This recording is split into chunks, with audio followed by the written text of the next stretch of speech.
Focus on RAS. You will find this to be quite interesting. The way that I will approach this, I'm going to quickly walk you through the verbiage and then I will walk you through the illustration. And it is up to you to make sure that you put the two concepts together.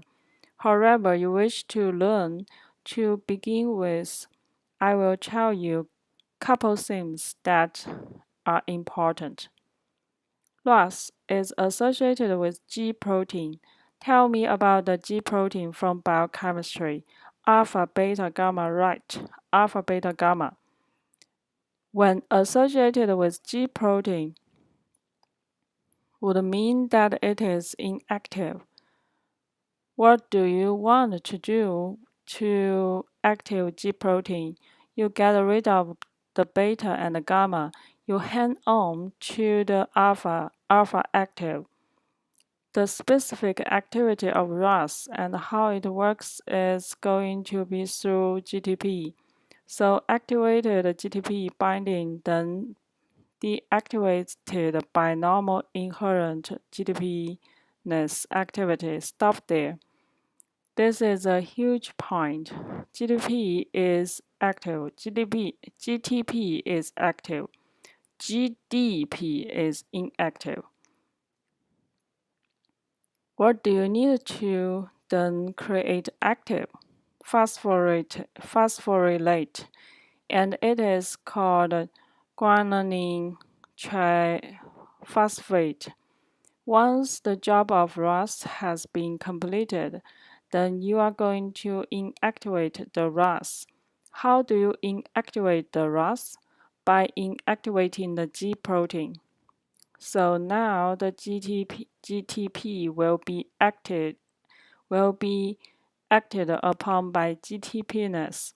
Some concept as ATP and ATP-ness. What does ATP-ness create? ADP. What does GTP-ness create? GDP. What does that mean to you? Inactivate. This is normal, so what happens in cancer?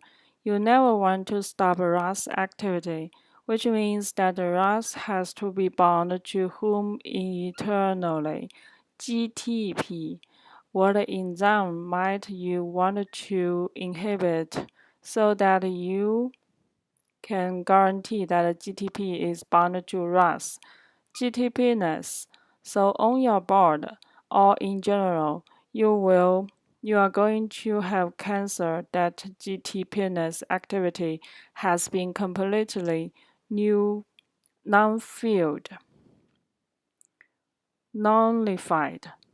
Thus, you have increased the GTP activity.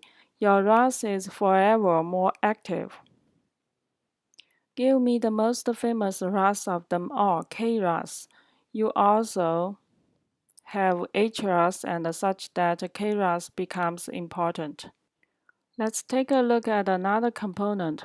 Once you have understood that, let's take a look at the next part and let me ask you a question, and you will get it right. GTP-ness augmenting protein. What does augmenting mean? To improve, to enhance. So here is your protein that is going to enhance the GTP-ness activity. If cancer is to develop, what is my activity of this GAP protein? Did you say decrease? Yeah, you did. Or you will when that GAP activity is decreased, GTP-ness activity is decreased. Your GTP remains inactive until activity indeed increased. With all that said, predict always as to what's to come so that you can answer your question much quicker and with much more confidence. If you depend on the answers to give the answer, or if you depend on the answer choices so that you can figure out the answer that takes too much time and it shakes your confidence because there are going to be many answer choices that will look very much alike. So therefore, if you can predict it is a thinking exam, you are interacting with your patient. Who is the question? You are asking the patient. You are asking the question, and the question is answering you. You need to make sure that you are asking the right question. How do you do that? Going through what you are doing.